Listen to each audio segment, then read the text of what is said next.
bonjour. Bonjour. Et ben voilà, on est rentré, comme le décor le laisse supposer. On est rentré et on va vous expliquer comment et pourquoi à la fin de la vidéo. Mais pour commencer, on va terminer ensemble notre voyage en Afrique australe. Alors, on était resté donc juste après la traversée du désert qui nous avait fait terminer par le Messom Crater. On a rejoint la côte et on s'est retrouvé donc face à une très grande colonie de phoques qui est la colonie de Cape Cross. Alors, que penser de ces phoques? Ils sont vraiment très nombreux, hein. Donc c'est vraiment impressionnant.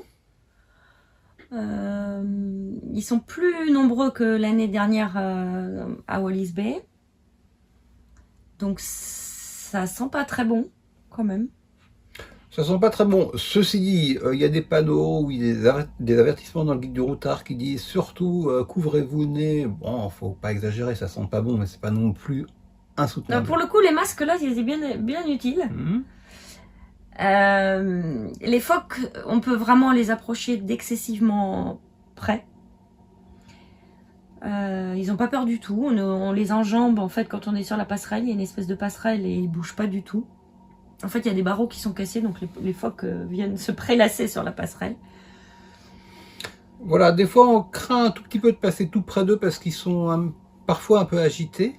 Il faut voir qu'entre eux, ils n'arrêtent pas de se courser, de se mordre, de se menacer. On ne sait pas très bien, il y a peu de blessures apparentes, hein. Ce qui est surprenant parce qu'ils passent leur temps réellement à se mordre et ils ont quand même des dents assez acérées. On les entend aussi beaucoup, hein, Oui. c'est-à-dire qu'il y a l'aspect olfactif, mais il y a aussi l'aspect auditif. Ils bêlent, un peu à la manière d'un troupeau de moutons. Ils bêlent tout le temps. Moi, j'ai trouvé que c'était quand même un peu plus agréable cette année parce qu'on n'était pas à la même saison. L'année dernière à Wallis Bay, on était en février et il y avait beaucoup de petits. Et en fait, les petits, c'est des bonnes proies. Donc, ce sont des proies et aussi ils ont du mal à survivre. Et donc, l'année dernière, il y avait énormément de cadavres de petits. Et cette année, pas du tout. Les petits qu'il y avait, en fait, ils étaient en train de téter leur mère et ils étaient en pleine forme. Donc ça, c'était quand même un peu plus sympa. Oui, la colonie est assez active, donc on voit en fait en plusieurs strates, d'abord au large, les phoques qui jouent, et puis non seulement qui jouent, mais qui chassent dans les vagues. Il y en a beaucoup, puis ensuite, après la pêche, j'imagine, ou après le jeu, elles cherchent à remonter sur la grève, et là, c'est beaucoup plus musclé parce que la place est prise, et donc il faut que chaque phoque se fraye un chemin, et c'est pas toujours simple. Ensuite, on a des scènes, parce que ce sont des mammifères, on a des scènes d'allaitement qui sont plutôt attendrissantes. Et puis des demi-jeux, des courses-poursuites, des phoques un peu plus jeunes. Ça nous a pris une demi-journée, et puis on a vu cette colonie, on en a profité, et on est reparti aussitôt. On est reparti précisément vers Walvis Bay, qui est donc un peu plus au sud. Et là, finalement, on a refait un petit circuit qui était assez proche de celui qu'on a fait l'an passé, puisque les grandes attractions de Walvis Bay, ce sont... alors les phoques, certes, on les avait déjà vus, les dunes, mais on allait les voir un peu plus loin. On a quand même redormi dans les dunes, là où on avait dormi l'année dernière. Oui, alors ça, c'est un épisode, peut-être on peut en dire un mot. On est arrivé tard comme d'habitude puisqu'on veut toujours trop en faire dans la journée. Donc en fait on a pris la route en direction des dunes et Manu était sûr que c'était qu'il fallait rouler beaucoup. Moi j'étais un peu moins sûre, que je pensais qu'on était beaucoup plus près de la dune 7, la fameuse dune 7 de Wallis Bay. Et en fait il s'est avéré que c'est moi qui avais raison, mais il faisait presque nuit. C'était encore une belle prouesse d'Oscar parce qu'on voyait pas grand chose. Manu se dirigeait dans le sable, donc l'année dernière on avait eu du mal. Là on s'est rendu compte qu'on avait quand même gagné en expertise puisque on a dégonflé et qu'on est quand même passé assez bien. D'autant plus qu'il a fallu manœuvrer dans la nuit, faire pratiquement des demi-tours, voire des tours complets 360 pour chercher la bonne piste en plein dans le sable. avec très peu de traces pour se repérer. On avait oublié de marquer le point GPS de l'entrée dans les dunes, donc on cherchait un peu désespérément à la tombée de la nuit. C'est ça la scène qu'il faut imaginer, notre entrée dans les dunes. Et juste au moment où on a renoncé, en fait, on a eu une dernière possibilité, une dernière idée, et c'était la bonne, et on a pu effectivement retourner. Mais bon, on en a quand même moins profité que l'année dernière, dans la mesure où on est arrivé, il faisait nuit noire, on a quand même fait un feu, mais il y avait beaucoup de vent. Ça n'a pas duré très longtemps la soirée à l'extérieur, mais on était contents de se retrouver dans les dunes, et puis le matin on a marché pour le lever du soleil. Et Walvis Bay, c'est aussi, à part ces dunes, donc c'est aussi les flamants roses et en général les oiseaux aquatiques qu'on peut trouver sur cette immense lagune en fait qui fait des dizaines de kilomètres carrés qui est en face du port. Donc on prend la route et par une succession de sortes de jetées ou de pistes de front de mer, on arrive à se décaler successivement jusqu'à être face à l'océan, tout à fait à la fin. Et là on voit de très belles scènes de flamants roses, certes, mais alors, c'était pas prévu, en fait, on a juste observé, donc on s'est arrêté parce que c'était très beau. Des vols presque ininterrompus de cormorans au coucher du soleil, là aussi. Donc c'était le lendemain, et au début on a vu une première volée passer, on s'est dit, ah bah c'est joli, et puis on s'est arrêté, le vent soufflait énormément, et une deuxième volée est arrivée, et ainsi de suite. Et de manière ininterrompue, pendant plusieurs dizaines de minutes, on a vu des cormorans passer au large. Oui, plus que ça, hein. On est resté longtemps. Il y en a forcément des milliers qui passent, des dizaines de milliers, peut-être plus, on ne sait pas très bien. C'était une très jolie scène dont on a bien profité. Oui. Et puis en fait, c'est un peu tout ce qu'il y avait à faire pour nous à Walvis Bay, sauf à retourner à Sandwich Harbour, mais là il aurait fallu acheter une excursion avec un 4x4, un chauffeur, etc. Donc c'était, on l'avait déjà fait l'an passé, on voyait pas tellement l'intérêt de le refaire immédiatement. De la même manière que plus tard, on n'est pas retourné non plus au haut lieu du tourisme qu'est Saucisse Vley, au motif qu'on l'avait déjà vu dans de très bonnes conditions l'an passé et qu'on ne souhaitait pas le refaire cette année. Donc on s'est dirigé à la suite de ça, c'était assez logique, hein, quand on regarde une carte de Namibie, on s'est dirigé vers le sud et donc on traverse le parc du Naukluft. C'est un parc qui se caractérise par des paysages désertiques rocheux. On passe dans des canyons asséchés. Il y a très peu de monde sur la route, la piste se dégrade, on a à nouveau beaucoup de tons ondulés parce que pendant un moment en fait entre Cape Cross et Walvis Bay tout va bien, on a de la piste qui n'est pas forcément de la route, parfois elle est goudronnée, mais parfois c'est de la piste, mais de très bonne qualité. Et vers le Naukluft, ça se redégrade très sévèrement et c'est pas sans conséquence sur la suite du voyage parce que alors l'un des très beaux camps qu'on a fait à Naukluft, on a fait un petit enregistrement au moment où on y était. C'est le camp Gecko qui nous avait été conseillé par certains de nos proches. Et on peut voir à l'occasion du bivouac dans ce camp à quel point on a un sentiment d'isolement et de beauté naturelle. Notre arrivée au camp Gecko, c'est ce camp assez extraordinaire dont pas mal de copains nous ont parlé. Bon, là c'est notre salle de bain. Je suis obligée de vous la montrer maintenant parce qu'après il n'y a pas de rideau, hein. Là-bas on a les toilettes. Alors c'est quand même assez sympa. Je me souviens d'Anatole et Marion qui avaient fait une vidéo il n'y a pas longtemps quand ils étaient au Kenya avec leurs copains et qui disaient qu'il n'y avait plus de porte. Et que c'était sympa de faire ses besoins devant la nature. C'était devant la mer. Mais nous, en fait, si je m'assois sur les toilettes, voilà. Pas mal, hein? Alors là, Manu, il est en train d'allumer le Danki. C'est ce qui permet, en fait, de chauffer les tuyaux d'eau pour qu'ensuite on ait de l'eau chaude sous la douche.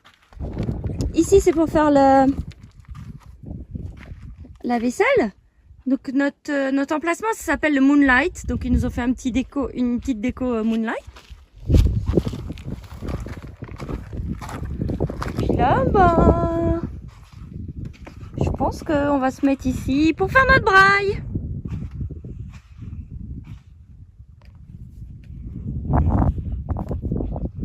Parce que ce soir c'est fête, on a de la viande.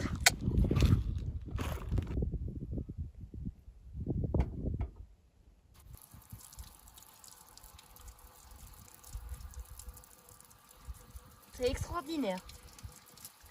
Extraordinaire. Le lendemain de notre passage à Gecko Camp, en quelques dizaines de kilomètres plus loin, nous sommes arrivés à Solitaire.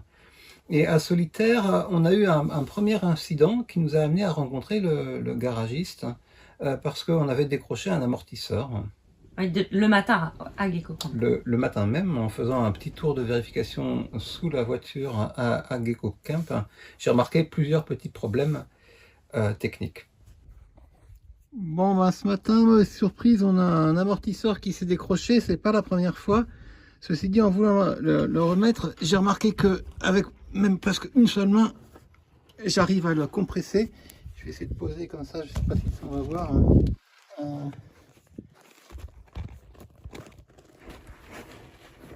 J'arrive à le rentrer ici. Donc je vais mettre une tige métallique, un morceau de fer à béton à titre temporaire, voilà. Ça va donner ça. Je vais l'assurer avec un morceau de fil de fer. Ici, ça va bien tenir jusqu'au prochain garage. Et ça prouve que il est plus du tout efficace parce que j'arrive à le rentrer d'une seule main. J'ai aussi ici un caoutchouc de suspension du pot qui s'est décroché. Et puis, j'observe que là, j'ai du jeu dans le carter de protection du pot d'échappement. Ça bouge pas mal. Alors, on a tellement de bruit en fait avec les KO qu'on ne sait pas ce qui bouge, mais ça bouge de trop et ça risque de se décrocher. Donc, je vais essayer d'améliorer ça avant de repartir. Et Solitaire, on s'y est donc arrêté quelques heures pour régler ces problèmes techniques, pour refaire un petit approvisionnement, parce que les points d'approvisionnement sont rares à cet endroit-là, donc dès qu'on peut le faire, on fait le plein au moins de carburant, mais aussi un petit peu d'épicerie. Et puis, on pensait pas y revenir si vite, mais le destin allait se rappeler à nous. Et quand on a repris la route, au départ de Solitaire, tout allait bien pendant quelques kilomètres, on va dire. Et puis, après 12 ou 15 kilomètres de piste, avec toujours beaucoup de tôle ondulée, il s'est passé une catastrophe. Il s'est produit une catastrophe. Nous avons perdu notre arbre de transmission sur la piste. Alors, ce qui se passe, c'est que j'avais oublié de graisser ou de faire graisser le croisillon. Oui, on ne savait pas. On savait plus ou moins qu'il fallait graisser ces croisillons qui permettent de relier. C'est toujours quand il arrive un truc que tout le monde nous dit « Mais oui, mais il fallait le graisser régulièrement, tu savais pas ?» Ben non. Donc il avait bel et bien été graissé, mais il y a déjà environ 12 000 ou 15 000 km, c'est-à-dire ça correspond au départ pour nous de ce voyage de 5 mois, quand Oscar avait subi une grosse révision en Afrique du Sud. Et là, n'ayant pas été graissé, ayant subi d'une part les attaques de la poussière et du sable, parce qu'on a fait beaucoup d'hors-piste, et les vibrations incessantes de la tôle ondulée, le croisillon a fini par casser. Et ça a été le début d'une grosse galère qui nous a occupés pendant environ 3 jours. Parce que il n'y avait aucun moyen de réparer sur place. J'ai essayé de voir si je pouvais bricoler une sorte d'attache, mais la force qui s'exerce sur l'arbre de transmission est telle qu'il aurait fallu des pièces métalliques de grosses sections. C'était pas possible. Donc, après avoir essayé de rechercher aussi les pièces du croisillon qu'on aurait pu perdre sur la piste, on n'a pas eu d'autre solution que de héler une voiture qui passait. Il n'y en avait pas beaucoup. Non. Donc ce sont deux gentils Français, dont on va mettre le lien en description de la vidéo parce qu'ils nous ont bien rendu service, qui nous ont ramenés à Solitaire. Et à Solitaire... Mais non, toi, qui t'ont ramené toi. Moi, j'ai patienté dans Oscar. Qui m'ont ramené à Solitaire, de telle sorte que je puisse demander au garagiste, dont j'avais fait la connaissance la veille. Non, quelques heures plus tôt. Quelques heures plus tôt. De bien vouloir nous dépanner. Donc, et il est venu nous remorquer. Il est venu nous remorquer. C'est l'avantage d'avoir un véhicule pas trop lourd, donc facile à remorquer, parce que je pense que si le véhicule avait fait plus de 10 tonnes, par exemple, comme c'est le cas pour certains gros camions de voyage, on aurait eu beaucoup plus de mal. Il nous a ramené au garage et on avait bon espoir de régler l'affaire en quelques heures, parce que les garages au milieu du désert sont assez équipés pour faire un petit peu tout et n'importe quoi, usiner des pièces, souder des pièces. Et malheureusement, nous avons eu un personnage qui est entré en scène qui s'appelle Robert, ou Robert, qui est devenu un personnage de notre voyage en fait. Une sorte de cow-boy solitaire génie de la mécanique, qui était attendu comme le messie par le garagiste qui lui ne voulait pas prendre de responsabilité. Et le dit Robert nous a fait une sorte d'expertise à regarder et toucher la pièce pendant une dizaine de minutes silencieusement avant de rendre son verdict. Et son verdict, c'était qu'il ne pouvait pas réparer localement à Solitaire et qu'il fallait donc aller trouver une pièce de rechange à Windhoek, la capitale. Et ça, c'était une mauvaise nouvelle. Pourquoi c'était une mauvaise nouvelle? Ben, parce que d'abord, Windhoek, c'est à 4 heures de route de Solitaire. Et que ça tombait très très mal puisque il y avait un confinement de Windhoek complet. On ne pouvait pas, donc c'est arrivé, si je me souviens bien, c'était pas un dimanche. Enfin, c'est le jour du confinement si vous cherchez sur. C'est arrivé la veille du confinement. On savait simplement que le lendemain, Windhoek serait complètement bloqué. Ouais. Et on n'avait pas du tout l'assurance de pouvoir. Manu était parti et on n'était pas sûr qu'il puisse rentrer. Alors la façon dont ça s'est produit, c'est que autant c'était une tuile et un gros problème pour poursuivre le voyage, d'autant que nous,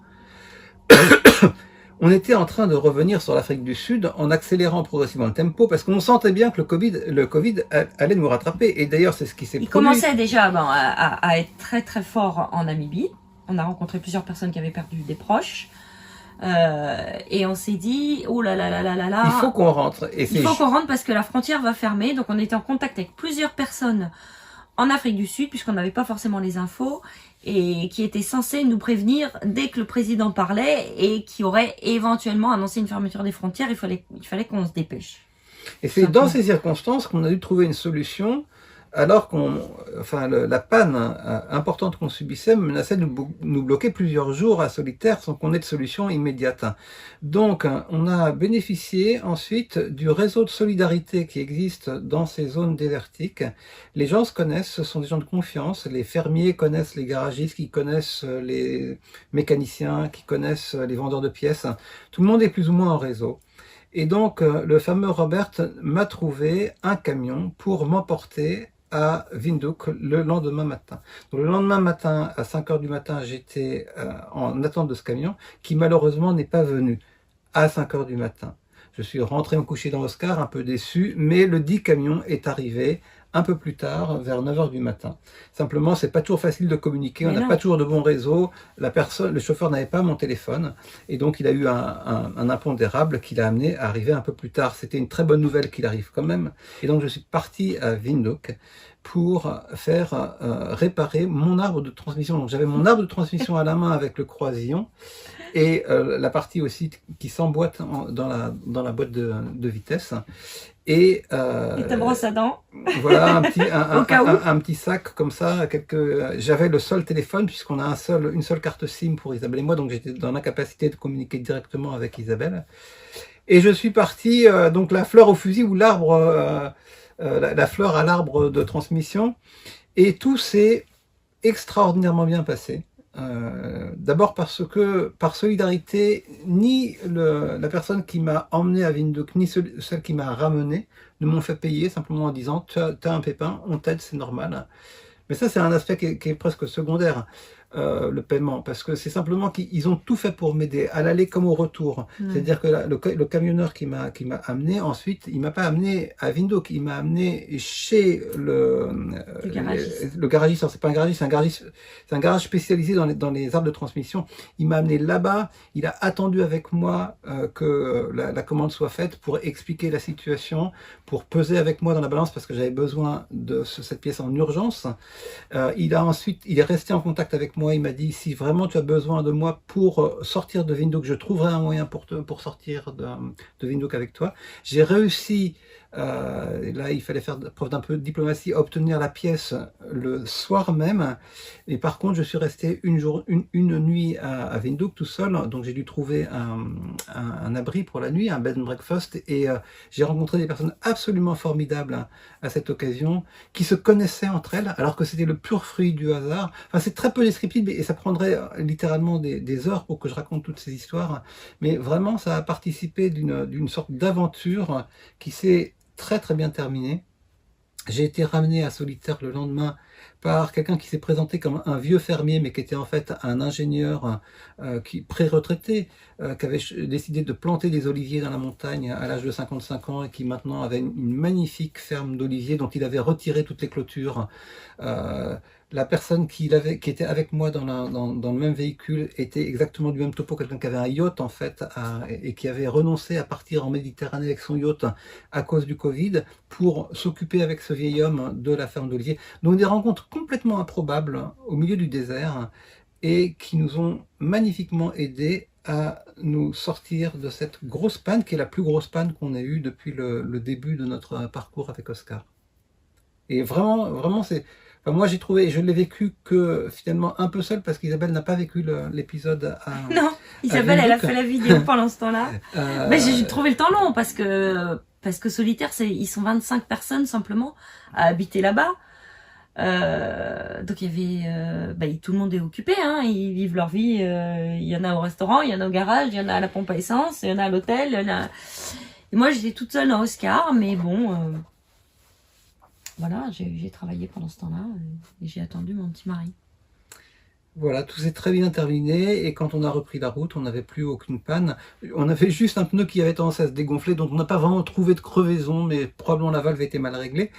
Et on a donc dit au revoir avec un peu d'émotion à tout le monde, à Robert en particulier, on n'a même pas réussi à le photographier tellement il était mystérieux pour nous et il était à la fois intriguant et attachant mais aussi très distant, hein. C'est un caractère très particulier. En fait, il nous a fait vraiment penser à Clint Eastwood. Alors je fais encore une référence cinématographique mais dans La Route de Madison. C'est-à-dire que il est quand même assez beau gosse. Par contre, il est impénétrable. Il sourit pas, il a son chapeau enfoncé jusqu'aux yeux et il dit que quelques mots qui sont très pertinents, mais pour arriver à... C'est un défi pour une femme hein, d'arriver à le creuser un peu. À le dérider. À le dérider. Bon, à la fin quand même, il a souri, mais bon voilà. Mais il garde son mystère pour nous et c'est très bien comme ça. Oui. Et nous avons repris la route vers Namibrand. Namibrand, c'était un des hauts lieux par lesquels on voulait passer. On a entendu beaucoup de bien de Namibrand. C'est une réserve privée, une très grande réserve privée, qui se caractérise par le fait qu'elle n'offre que très peu d'hébergements. Et les quelques hébergements, en plus, ce sont des hébergements de luxe. Sauf 3 places de camping. 3 places de camping, c'est tout. Mais... Et là, on a été chanceux à cause du Covid. On a retourné cette situation à notre avantage. Mais il n'y avait personne. Donc, on a eu de la place, même à l'improviste, même en décalant, à cause de notre panne, de plusieurs jours, notre date d'arrivée. On a réussi à se retrouver dans ce très bel espace, qui était, alors vous allez encore vous dire mais que je répète la même chose, mais qui était encore différent, même si c'était toujours désertique ou semi-désertique. Simplement parce qu'il y avait un fond d'abord un fond de verdure, parce qu'on voyait au loin les herbes encore vertes, du fait vertes jaunes, du fait qu'il avait pas mal plu plus tôt dans la saison, et quelques oryx qui passaient toujours. On les a rarement vus de près à cet endroit-là, on les a souvent vus de loin, mais comme élément du paysage, très scénique, très joli. Puis les dunes rouges. Et surtout les dunes rouges. Alors je pensais honnêtement qu'il y aurait plus de dunes du genre du désert de Namib, c'est-à-dire cette mer de dunes où on ne voit plus rien d'autre que les dunes. C'est pas le cas. Non. Au Namibrand, on voit quelques bouts de dunes rouges, mais c'est toujours dans un écrin de végétation clairsemée ou avec des pics rocheux en fond. ou des chaînes rocheuses un petit peu en fond. Donc c'est un ensemble composite très joli. Évidemment, c'est une tentation permanente d'aller voir les levées de soleil, couchers de soleil, ce qu'on n'a pas manqué de faire, tout en se plantant dans le sable à l'occasion, 2 fois. Mais on a, du point de vue strictement photographique, on a plutôt photographié les lézards et les scarabées, les insectes de toutes sortes. C'est l'avantage d'avoir un peu de végétation, c'est qu'il y avait un petit peu de faune. On n'a pas pris de photos d'oiseaux, mais il y avait beaucoup d'oiseaux et beaucoup de petites faunes, oui, beaucoup de petits insectes. Mais ce qui nous a plu beaucoup, ce qui m'a plu en tout cas, et c'est un peu un truisme de le dire parce qu'on est dans le désert, mais c'est l'impression de solitude, non mais c'est vrai, la beauté des paysages, pour soi tout seul, c'est un peu bêtement égoïste de dire ça. Mais je pense que ça participe de l'impression. Oui, mais c'est vrai, Manu, mais c'était le cas dans 90% de notre voyage, on était tous seuls. Donc là, effectivement, on était tous seuls parmi les dunes rouges, mais on était tous seuls. Encore plus si c'est possible.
civilisation, c'est incroyable. Camion Coca-Cola. On n'a pas croisé de voiture depuis des centaines de kilomètres. Et enfin, juste avant le retour en Afrique du Sud, nous avons fait une escale près d'une ville qui s'appelle Aus. Et c'est un endroit qui est réputé pour les chevaux sauvages. Alors, ça prend la forme d'une petite plateforme d'observation qui a été mise en place, je crois que c'était une fondation qui a fait ça il y a quelques années. Les chevaux dont il s'agit sont des chevaux qui sont sauvages au sens où ils sont devenus sauvages ou redevenus sauvages. Alors ceux qu'on voit, ils sont entièrement sauvages, mais si on remonte plusieurs générations, c'est d'anciens chevaux de l'armée, je crois de l'armée allemande, si je me souviens bien, qui sont arrivés à la fin de la Première Guerre mondiale, enfin il y a très longtemps. Et je pense qu'ils n'avaient tout simplement plus d'usage, plus d'utilité sur le plan de la militaire. Et donc ils ont été abandonnés, ils sont échappés. Bref, on a les descendants de ces chevaux militaires qui sont là dans le désert. Et comme il y a un point d'eau, ils ont pris l'habitude de venir boire au point d'eau. Et c'est un très beau spectacle parce qu'ils ont tous les attributs qu'on peut attendre des étalons. C'est-à-dire que déjà on les voit dans le vent. Alors je ne sais pas s'il y a toujours du vent, mais quand on y était, il y avait vraiment beaucoup de vent. Donc on les voit vraiment crinière et queue au vent. Donc c'est assez joli forcément. On les voit, nous on a attendu de les voir le soir, on les a mal vus le soir, mais on les a vus pendant toute la matinée du lever du soleil jusqu'à presque midi. C'était surtout vraiment marrant parce qu'ils sont venus, il y en a qui sont venus dans Oscar. Oui, mais d'abord on les voit arriver au loin. Il y a une progression de la scène. On les voit arriver au loin, dans la lumière du levant. Et donc c'est joli, c'est parce que j'avais en tête le vent et la lumière du lever de soleil. C'est ça qu'on a vu en premier, même si on les voyait de loin à ce moment-là. Avec en plus l'apparition dans des rôles secondaires de quelques autruches et de quelques oryx, ce qui n'est pas pour nous déplaire évidemment, parce que ça participe un peu au spectacle. Hein. Mais enfin, ces chevaux sont arrivés d'abord assez peu nombreux, puis de plus en plus nombreux, par 2, par 3, par 5, par 10, et ils ont fini par faire un véritable ballet, Et ils étaient un petit peu énervés, probablement pour des raisons de rivalité, parce que je pense qu'il y avait beaucoup d'étalons dans la troupe et il y avait une recherche de dominance. Et tout en faisant ce ballet en fait de chevaux énervés où ils se roulaient parfois dans la poussière, où ils se chamaillaient, ils se mordillaient un petit peu, ben, ils se sont rapprochés progressivement de la plateforme où on était. Alors on n'était que seul au début, et puis on a eu le passage de une ou deux autres voitures. Mais ils se sont rapprochés au point d'entourer Oscar et de trouver Oscar suffisamment sympathique pour se coucher autour d'Oscar. Ah oui, ils sont couchés. Je me suis couchée à côté d'eux. On a pris notre petit déjeuner, ils venaient, mais ils avaient la tête dans Oscar. Au début, ils ont été vraiment prudents. Hein. Ils ont attendu de voir comment ça se passait. Nous, on n'a pas bougé du tout. Ils ont commencé, il y en a un qui a commencé à mordiller les essuie-glaces. On s'est dit, oh là là. Et puis non, ils sont venus nous voir, quoi. Moi, j'ai bien aimé ça. Voilà, un épisode assez circonscrit dans le temps, un peu comme les phoques de Cape Cross. Un épisode d'une demi-journée, mais qui était très intéressant sur le plan photographique et qui a bien correspondu à ce qu'on en attendait. Mais ensuite, ça y est, c'était l'heure de rentrer. Le retour, comment s'est-il présenté? Il s'est présenté sous la forme du fait que, après l'épisode des chevaux sauvages, on estimait qu'on n'avait plus grand-chose à voir. On avait connu tout ce qu'on pouvait espérer et mieux sur le plan photographique et vidéo. Donc, on voulait de base rentrer assez vite en France. D'abord parce que c'est notre programme. Et puis parce qu'on sait qu'il faut qu'on se repose suffisamment longtemps pour pouvoir repartir. Donc en gros, notre but c'était d'aller presque en ligne droite et le plus vite possible des chevaux sauvages jusqu'à Pretoria, qui était notre point d'arrivée. Et c'est à peu près ce qu'on a fait, et on avait une incertitude quand même sur la durée du visa qui nous serait délivré à la frontière. Donc on a mis 2 jours, je crois, à atteindre la frontière à partir des chevaux sauvages, ou 1 journée et demie. Et puis ensuite, on a passé à cette frontière. On a eu affaire à un douanier, ou plutôt un policier de l'immigration qui était sympathique, mais qui nous a expliqué qu'il ne pouvait pas nous délivrer plus de 7 jours. Alors on lui a fait valoir que certains avaient plus de 7 jours. Il nous a dit que oui à l'aéroport, mais pas quand on franchissait la frontière par la route. Et donc on n'avait pas tellement moyen de négocier. On n'avait pas non plus un gros besoin de négocier. Non. À ce moment, on n'avait pas encore réservé notre billet d'avion. C'était la seule incertitude, c'était ça. Pourrait-on réserver un billet d'avion dans de bonnes conditions? On aurait aimé avoir un peu plus de temps pour pouvoir, au cas où, négocier un billet d'avion de meilleures conditions. Ouais, mais je savais aussi qu'en arrivant à Pretoria fin juin, il allait faire très froid. Puisque on est vraiment en plein hiver et que l'année dernière, on a eu froid. Donc, j'avais pas l'intention de rester quand même très longtemps à Pretoria si c'était possible. Mais on savait aussi qu'il fallait nettoyer entièrement Oscar, l'emmener chez le garagiste et que en 7 jours, ça allait être limite, mais que c'était possible. Bon alors, en gros, une fois qu'on a eu ce passage de frontière réalisé avec notre visa de 7 jours, aussitôt on a regardé les billets d'avion. On a pris un billet d'avion, on avait une très bonne offre par Egyptair, on a pris un billet d'avion 5 jours après. Donc à partir de là, il fallait cravacher, c'est ce qu'on a fait. On est rentré en ligne directe vers Pretoria. On a retrouvé nos amis de Twana Lodge. Et là, on est entré dans dans une séance de méga rangement, lavage et puis check-up d'Oscar, de manière à pouvoir le présenter au garage où il allait passer quelques mois. Donc c'est ce qu'on a fait. C'est toujours un peu fatigant à faire, mais il faut le faire. On a tout sorti. On a absolument tout sorti, voilà, pour tout nettoyer. Et encore, on n'a pas tout nettoyé parce qu'on n'avait pas les moyens de le faire suffisamment bien. On a bien nettoyé. On a jeté ce qu'il fallait jeter. On a empaqueté nos affaires. C'est juste qu'après plusieurs mois de voyage et avec un véhicule qui avait autant souffert que Oscar, c'était un petit peu long et fastidieux, ne serait-ce que de faire la liste des choses à faire au garage. Nous sommes allés au garage, ça s'est très bien passé avec Nico, notre garagiste, et nous avons passé la dernière journée de notre séjour en Afrique avec notre ami Mathieu, qui nous a invités chez lui à passer une journée et une nuit à Johannesburg, et ensuite ça s'est enchaîné sur le vol de retour pour la France, qui s'est remarquablement passé parce que à ce moment-là, le lendemain du jour où souvenez-vous qu'on est parti le 29 janvier et que les frontières de la France ont été fermées le 31. Et là, nous sommes partis le dimanche et le lundi. L'Afrique du Sud passait en niveau 4, ça qui ne correspond pas à une fermeture complète des frontières, mais à une très grande difficulté à se déplacer et à, on va dire, une annulation de pratiquement tous les circuits touristiques. Donc on est parti, on peut le dire maintenant rétrospectivement, exactement au jour près, à l'aller comme au retour, sur la fenêtre de tir idéale pour nous, pour qu'on profite de cette situation magnifique d'un voyage où il y avait très peu de touristes sur la route et ces magnifiques pays et paysages presque pour nous tout seuls. Voilà pour le voyage lui-même. Alors on est en mesure donc de Oscar là il est donc à Pretoria chez le garagiste et qui a du temps hein, pour le préparer. On lui a dit qu'on n'était pas aux pièces. En fait on en est exactement au même point que l'année dernière, c'est-à-dire qu'on ne sait pas ce qu'on va faire en janvier.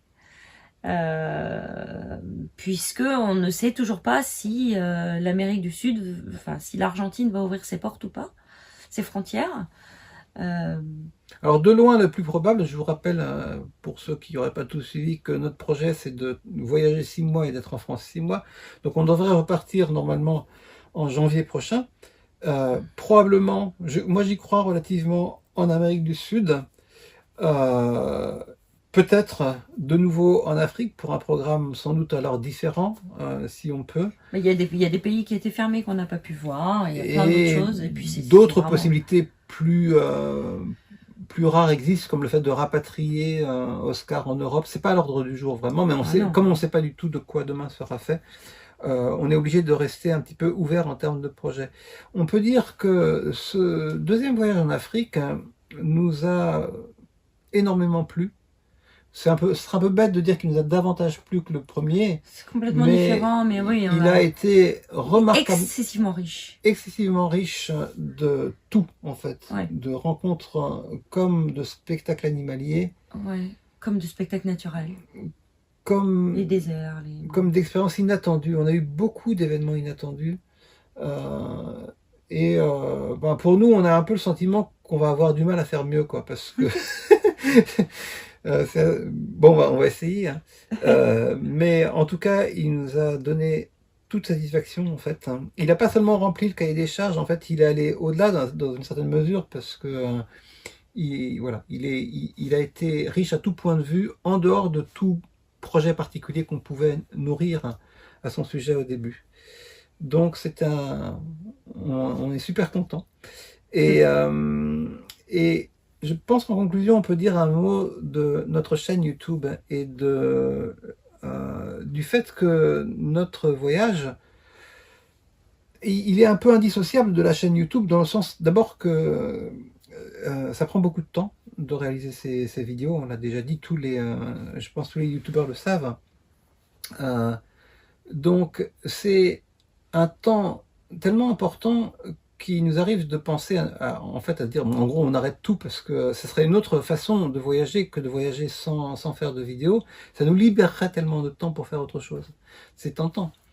Mais en même temps, la chaîne YouTube, d'abord, elle nous intéresse parce qu'elle nous cadre un petit peu. Oui. C'est comme aux photographes dont on dit mais arrête de voir ton voyage au travers de l'œil du photographe. Oui, mais c'est aussi un plus par certains côtés. Disons, ça permet de donner peut-être un petit peu de relief, de réfléchir à ce qu'on fait. Enfin, il y a un aspect réflexif en fait dans l'exercice de la chaîne YouTube. Et aussi peut-être tout simplement parce que on a développé un peu cette chaîne. Alors si on regarde les stats, Isabelle aime beaucoup regarder tous les chiffres presque jour après jour. En fait, les évolutions sont assez dérisoires, mais elles sont réelles quand même. On est passé en gros, on va dire, de 2500, je crois, à 3500 abonnés sur la deuxième saison. Ça reste très modeste, on regarde des vraies chaînes YouTube, et notamment celles qui gagnent de l'argent. C'est pas du tout notre objectif. Hein. Mais c'est pas pour ça qu'on continue en fait. On est toujours, et je dirais un peu stupidement, content quand on a beaucoup de vues. pourquoi je dis un peu stupidement? Parce qu'en fait, on se rend compte à l'analyse plus précise qu'il n'y a pas de corrélation entre le nombre de vues et la qualité des vidéos. D'ailleurs, c'est un conseil qu'on peut vous donner. Allez voir certaines des vidéos de notre chaîne qui ont peu de vues. Vous serez surpris. Ce sont pratiquement les meilleures. Et nous, on le sait. Et on le sait aussi d'après les commentaires. Et le taux d'approbation, le taux de pouces bleus par rapport au nombre de vues. Mais c'est comme ça, il suffit de faire un peu un titre putaclic ou de mettre en avant un incident et on va avoir les vues qui montent. C'est comme ça, c'est les règles de YouTube, on va pas changer le monde. On doit accepter de jouer avec ces règles. Mais en fait, c'est pas pour ça qu'on continue du tout.